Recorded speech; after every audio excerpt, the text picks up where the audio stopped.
नमस्कार, आप देख रहे हैं स्टेट टुडे न्यूज और मैं हूं आपके साथ वैशाली। आगे बढ़ते हैं आज की खास खबरों की ओर।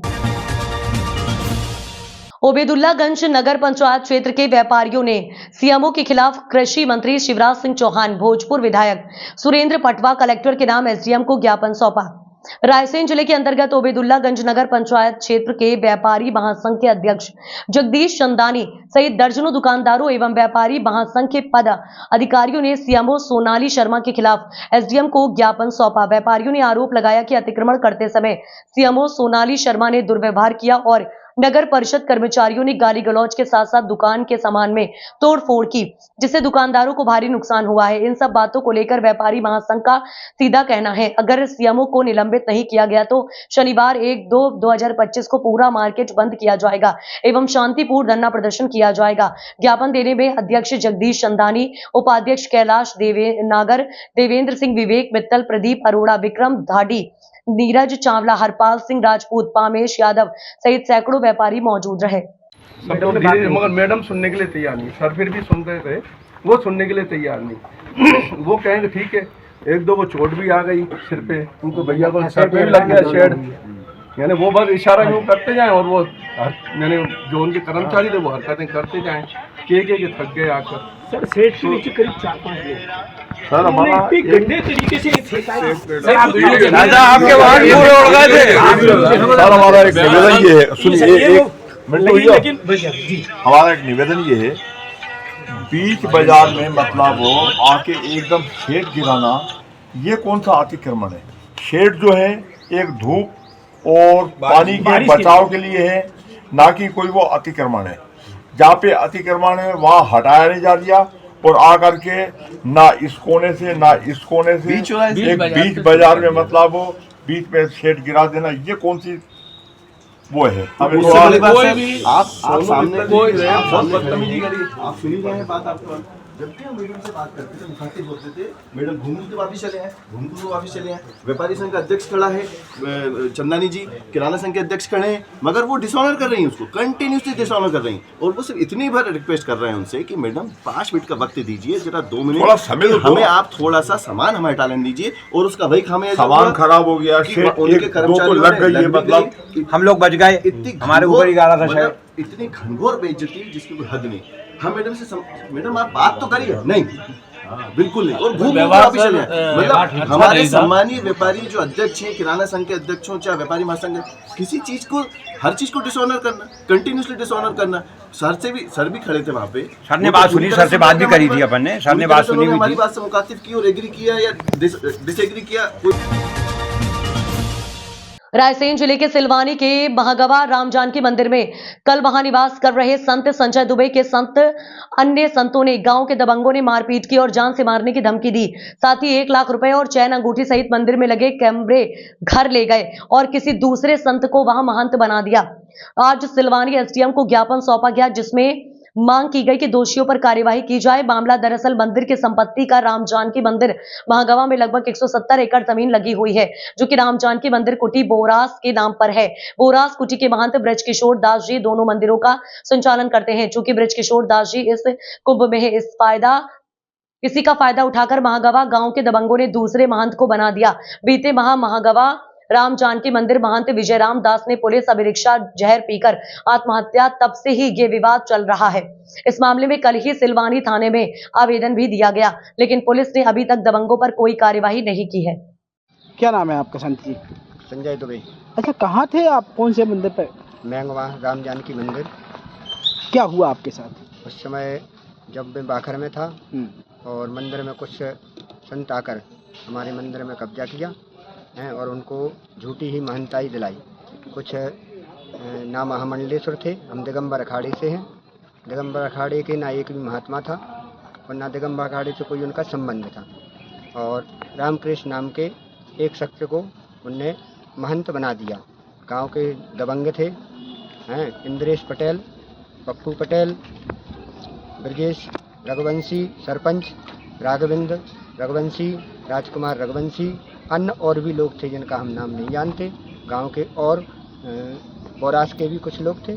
आपके साथ क्या हुआ फिर? हमारे साथ सीधा इंद्रेश पटेल ने गर्दन पकड़ कर और सीधा मारने की कोशिश की गर्दन को पकड़ करके और सीधा उस पर चढ़ गए और बचते बचते बचे, जान बची। और कैमरा लगे हुए थे, कैमरा को अपने घर पर ले गए, तोड़ करके उनको फोड़ फाड़ की। और हमारा बैग में हमारे 1 लाख रुपए रखे थे, हमारी चैन, हमारी अंगूठी, सब कुछ बरामद करके और लूट मार के और ज़बरदस्ती भगाया गांव वालों ने वहाँ से खदेड़ा, ठीक है ना। उनको भगाया। जब हम नहीं भगे, जब उनने कहा कि हम पुलिस को बुला रहे हैं, हम नहीं, पुलिस को बुलाओ हैं। पुलिस को पहले ही फ़ोन लगाया मगर पुलिस नहीं आई, उस वक्त पर नहीं है। और पुलिस आते भी हमसे कुछ पूछताछ नहीं की।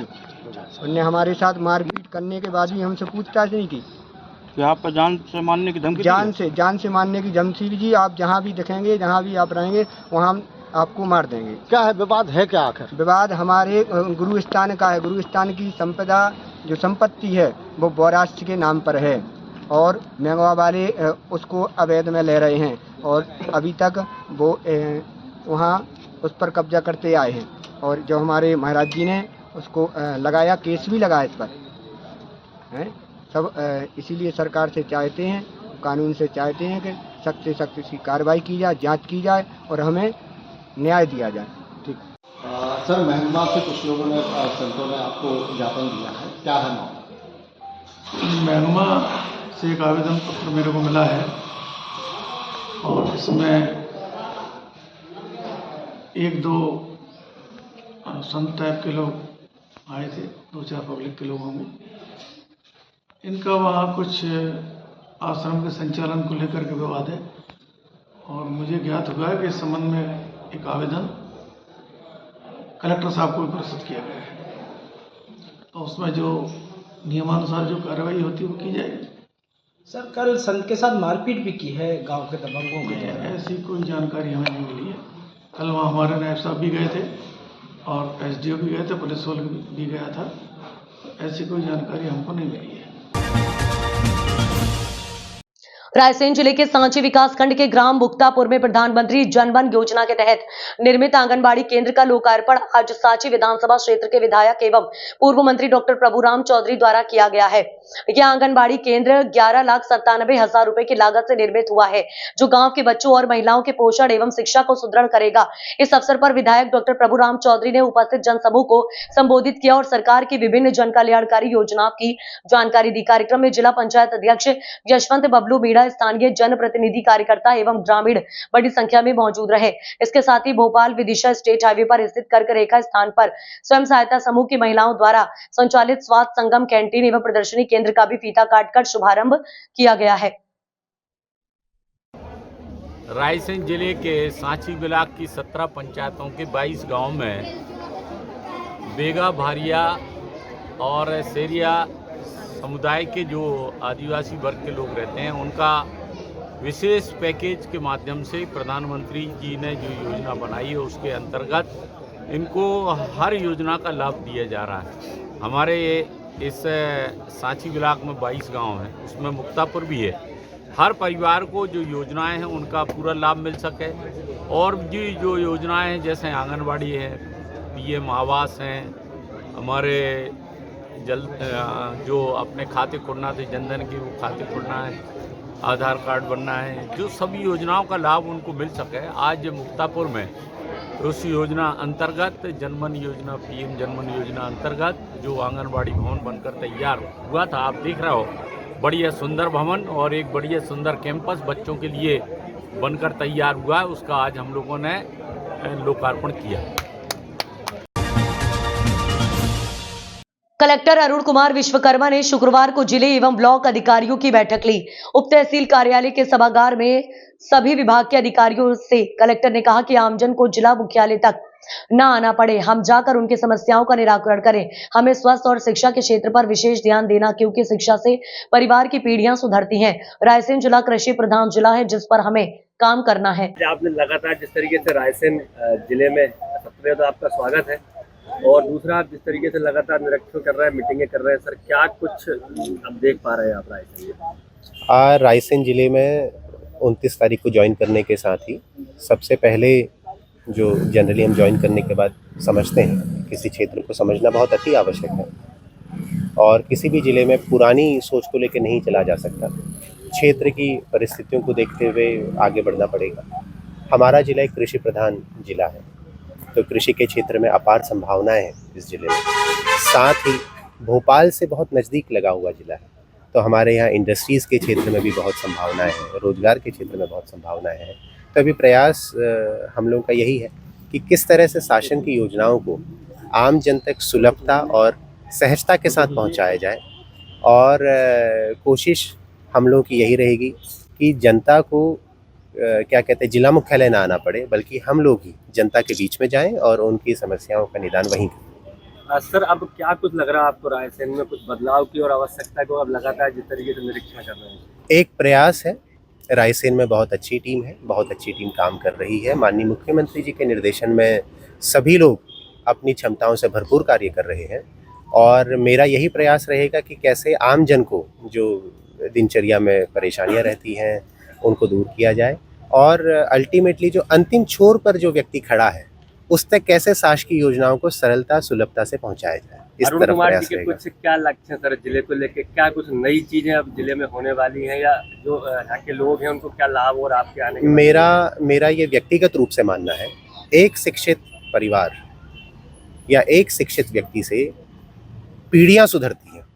तो शिक्षा के क्षेत्र में मैं कोशिश करूंगा कि बेहतर करने का, छात्रावासों में कोशिश करूंगा बेहतर करने का, आंगनवाड़ी केंद्रों को बेहतर करने का प्रयास करूंगा, स्वास्थ्य सुविधाओं की तरफ उसको बेहतर करने की तरफ हम लोग कदम उठाएंगे, और आप सभी लोगों के सहयोग की भी आवश्यकता रहेगी, क्योंकि मीडिया एक ऐसा माध्यम होता है जिसके माध्यम से हम लोग बहुत आसानी से जानकारी सभी तक साझा कर सकते हैं। तो आपकी मदद की भी आवश्यकता लगेगी, और मुझे पूर्ण विश्वास है कि अगर हम सभी लोग मिलकर काम करेंगे तो निश्चित तौर पर ही रायसेन जिले में एक नया आयाम या नए कीर्तिमान स्थापित होंगे। माधवनगर में बढ़ते अपराध और असामाजिक तत्वों की गुंडागर्दी और पुलिस की निष्क्रियता और असफलता के विरोध में वे बढ़ते अपराध, नशीली दवाएं, गुंडागर्दी, जुआ सट्टा, जगह जगह मोहल्ले दारू बिकना, इसके चलते आज माधवनगर के लोगों ने बाजार बंद कर हड़ताल कर दिए। लोगों ने कहा कि माधवनगर में पिछले कुछ समय से बाहर से आए असामाजिक तत्वों द्वारा नगर का माहौल खराब कर रखा है। किसी को भी परेशान करते नजर आते रहते हैं और गली गली में अवैध शराब के अड्डे में माहौल पूरी तरह खराब हो चुका है। इस तरह सट्टे से युवा पीढ़ी और उनका परिवार बर्बाद हो चुका है। पुलिस द्वारा कोई कठोर कार्यवाही नहीं की गई, जिसके विरोध में आज माधवनगर के समस्त व्यापारी जन प्रतिनिधि अपनी दुकानों को बंद कर एसपी और विधायक को ज्ञापन देकर समाज में सुधार लाने, असामाजिक तत्वों पर कठोर कार्यवाही करके ज्ञापन देकर मांग कर रहे हैं। आज सुबह से ही माधवनगर का बाजार पूर्णतः बंद रहा। उग्रवाद आंदोलन, माधवनगर में व्यापारी से मारपीट के विरोध में बंद, प्रशासन ने कार्यवाही नहीं की तो पूरा पट्टी रहेगा बंद। इसके पीछे की वजह क्या है? कुछ असामाजिक तत्वों द्वारा पहले भी काफ़ी आपराधिक गतिविधियां की गई, फिर उसके बाद पुलिस ने उन पर कड़ी कार्रवाई की, कुछ दिन शांत रहे, फिर उनने चालू कर दिया। उन्हें पता नहीं कहां से अवैधान मिला हुआ है, और तीन की हिम्मत हो रही है, खुलेआम दुकान में घुस के दोनों पाँव तोड़ दिए गए, हाथ तोड़ दिए गए।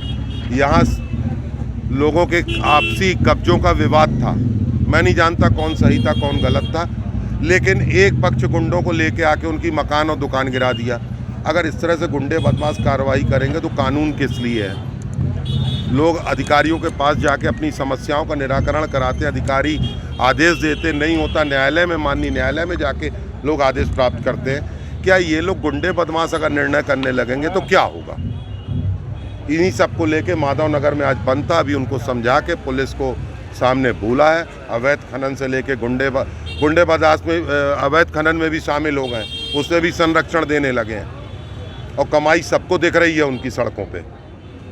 ये सारी बातों को लेकर आज बंद था। इनके बीच में मैं आया, व्यापारियों से बात की, पुलिस के अधिकारी जो भी थे उनसे बात की गई, और अभी दुकानें वापस मेरे अनुरोध पे इनके द्वारा खोली गई है। 5 दिन में कार्रवाई करके माहौल को सामान्य नहीं किया जाता तो कटनी के सारे व्यापारिक संघ एक साथ बैठेंगे, क्योंकि ये मुद्दा सिर्फ माधवनगर का नहीं, कटनी में भी खुलेआम हो रहा है।